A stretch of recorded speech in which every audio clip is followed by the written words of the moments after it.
This is my October reading wrap up. In October, I read 7 books. I had some disappointments, but overall, I'm really happy with what I read. And I read less than I thought I would because I was sick for about 2 weeks, totally loopy, couldn't read much. I read some newer stuff, some older things, some nonfiction, a lot of things that I was like highly anticipating and thought I would really like. So I'm excited to talk about them. And yeah, let's get into it. Iris and the Dead by Miranda Schreiber is a book I stumbled onto in a used bookstore, and I'm really, really happy that I picked it up. Like, honestly, on a whim. It's from a small indie press here in Canada, and it's queer. So I was like, okay, sure.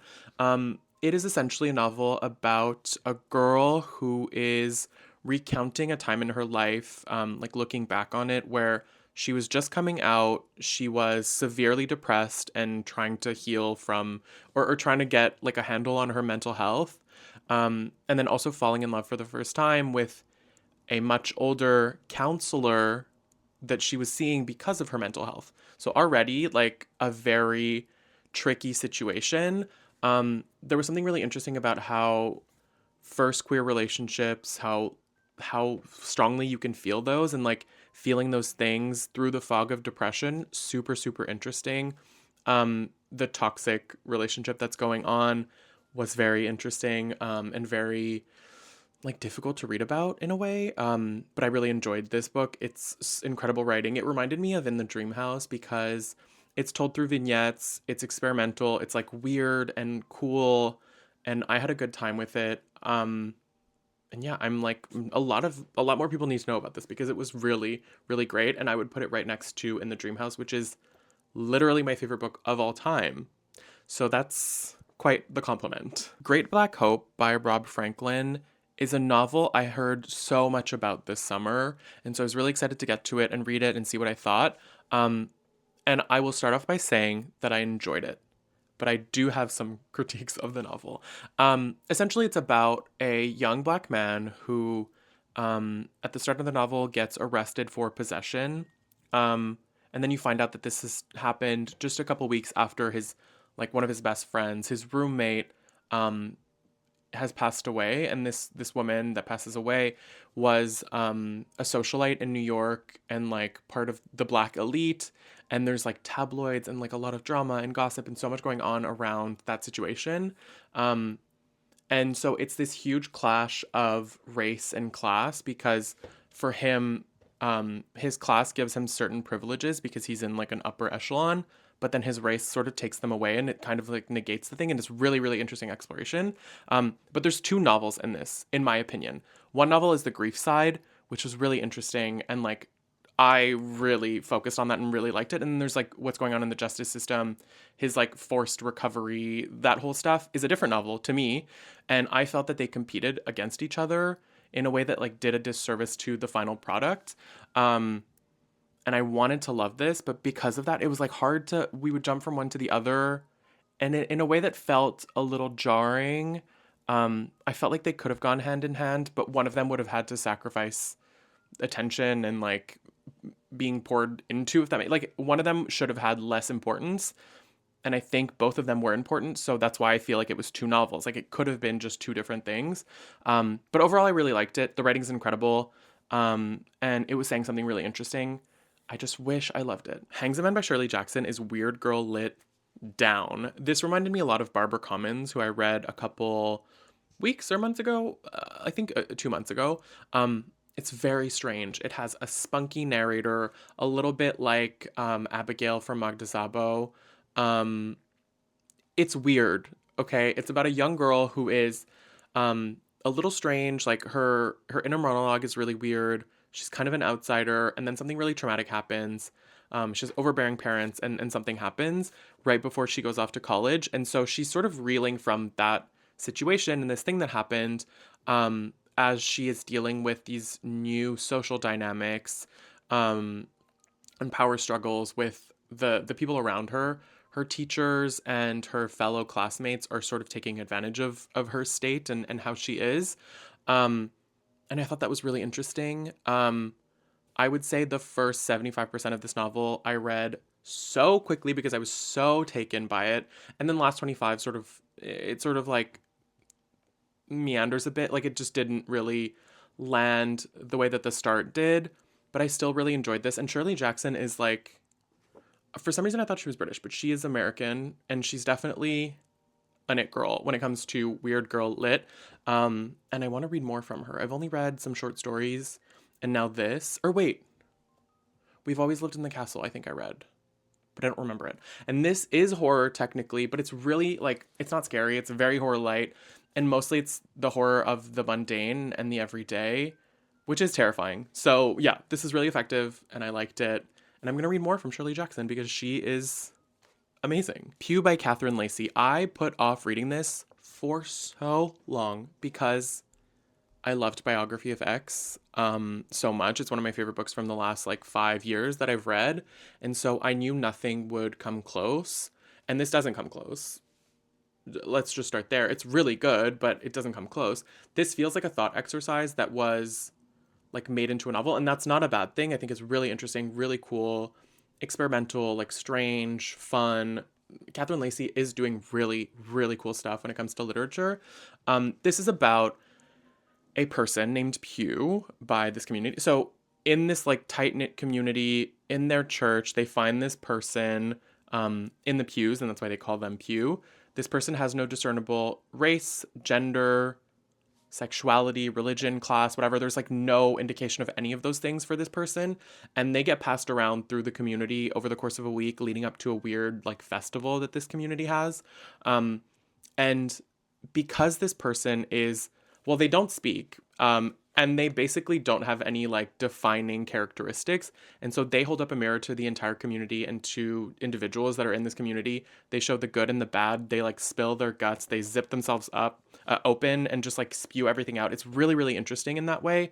And it's weird and unsettling, and things get very strange. And there's a bit of a twist, which I really enjoyed because at first Pew is the main character and sort of central to the story. And then things shift a little bit and it becomes more the story of like what's going on outside and in this community and in this little town and outside of this town and what is really going on.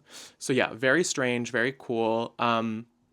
I am excited to read more from Kathleen Lacey. I love her. She's incredible. Sorry I Keep Crying During Sex by Jessie James Rose is a memoir by my very good friend Jessie. So I'll start off by saying that I am biased because we're good friends and I literally watched her write this. And we spent a lot of time on FaceTime. Like she read this out loud to me a million times. And so I know this very intimately. But I am also an avid reader who can recognize great writing, amazing pacing, like structure, and just like what she's doing in this is really, really interesting. It's a literary memoir, so it's not your typical memoir. It also reminds me of In the Dream House because it's doing all sorts of things. It's being experimental. It's like bold and brave and trying stuff, and all of it lands and all of it works. It's essentially weaving together three different things, which is her gender journey and like coming to terms with her or coming into her transness. It's her healing from trauma, many different traumas. Well, two main ones that we get shown or that are explored, and then her grandfather who is slowly being lost to Alzheimer's. And then she weaves those three together. Also talks about 9/11 a bunch. It's funny, it's weird, it's hot. There's so much sex in it, but in a way that like never feels gratuitous. It feels almost instructional in a really cool way. And the healing part of this is really interesting, and I think probably like the shiniest gem of this crown, because it's done so well and really shows the spectrum of healing, and the nuance that can have, and survivorhood can have.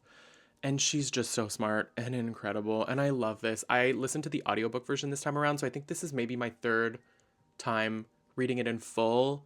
If you count all the times that I've heard bits of it, it's probably at 5 at this point. But the audiobook is incredible because she does things in this that you can only read on the page, but they're done in the audiobook in a different way, which is really, really cool.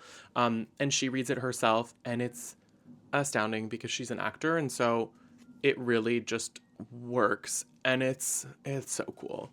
I'm so proud of her. This is such a great book. Also, I am hosting, or I'm moderating, a talk with Jesse in Montreal on November 14th. So if you're in Montreal, please come. It's at Librairie Saint-Henri, which is my local bookstore that I love. And we're going to be talking all about this book. And she's incredible and she's so smart. And listening to her talk about this book and just listening to her talk in general is a gift. So I highly, highly recommend. On the Calculation of Volume 2 by Solveig Bally, translated by Barbara Havland, is the second in a series of 7 books about this woman who is living the same day over and over and over and over and over and over and over again. It's November 18th and she lives it over and over in a way that's very strange because the rules are unclear. Sometimes what she does impacts it, sometimes it doesn't. Some items she can keep with her, some she can't. It's like really about like temporality and impermanence, and there's so much going on. It's so interesting. And the first in this series was really internal, I felt. It was really about her struggle of like figuring out what this experience would mean for her and how she would feel about it. And this one is really external, I felt. She's talking to people, she's like observing other people, she's also chasing seasons. So she travels a lot, which like allows her to experience other people. And that was really cool. I was so taken by this idea that like it's funny because some people don't have seasons, right? Like my friend who lives in LA, like yeah, he has seasons, but it's really warm all the time. Like it's hot right now where he is and it's cold here. So it's just interesting to like want that and to chase it, and it makes sense. And she's like on her 405th November 18th, and it's Christmas for her because she's doing the math on the days. And I'm like, that's so interesting. That's such an interesting way of seeing it. And at a certain point, you kind of have to start seeing it that way.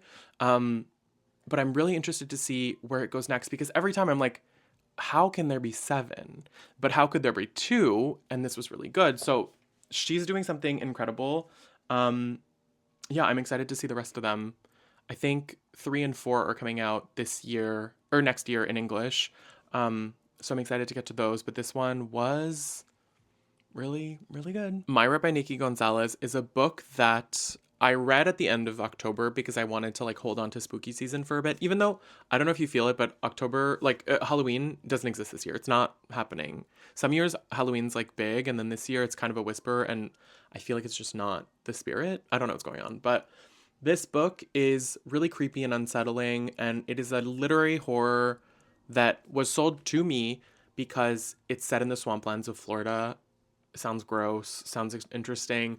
It's essentially about a girl who is a 20-something and she's still living in her hometown, which is like important to the story. And she reconnects with her estranged like best friend from when she was a kid. And that best friend invites her to this cottage in the middle of the swamplands in Florida, like an hour and a half away, and then like completely in the middle of nowhere, like no civilization to be found. And so push comes to shove, she ends up going, Ingrid goes to see Mayra in this place. And then she finds out really quickly that, oh, Myra's boyfriend owns this house and it's his cottage. And things get really weird and creepy and strange and like unsettled in a way that was really, really cool. And I wanted to love this, but it doesn't land the plane, in my opinion. It falls a little bit short because honestly, I think this is a novella or a short story. And I think it was stretched into a novel in a way that like didn't quite work. There's a lot of diary entry sections, which do not affect the horror, the intrigue, the plot. There's really kind of no rhyme or reason to them. They were not interesting. They didn't serve the story.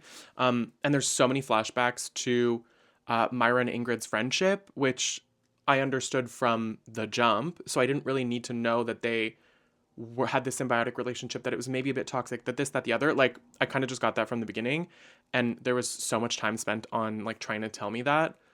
And those 2 sections took up like half of the book. And so that's why I kind of think like, it's not that it felt like filler. Well, it kind of felt like filler, and none of it was bad. I think it could have been a like better, more time could have been better used to serve the story and to serve the intrigue and what was going on, because things get resolved in 5 pages, which is fine because a literary horror kind of does that. Like it just, the end is like bloop, doop, doop, doop, doop, which is cool.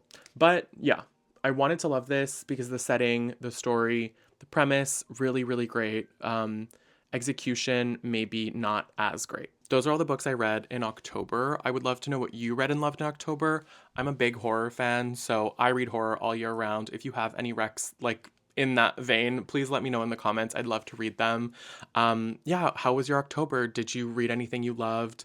Let me know. And if you're in Montreal and plan to come to the event, let me know in the comments. I would love to see you there. It is going to be so fun. And again, Jessie is so smart. You cannot miss this. And yeah, that's it for now. Thank you for watching, and I'll see you soon. Bye.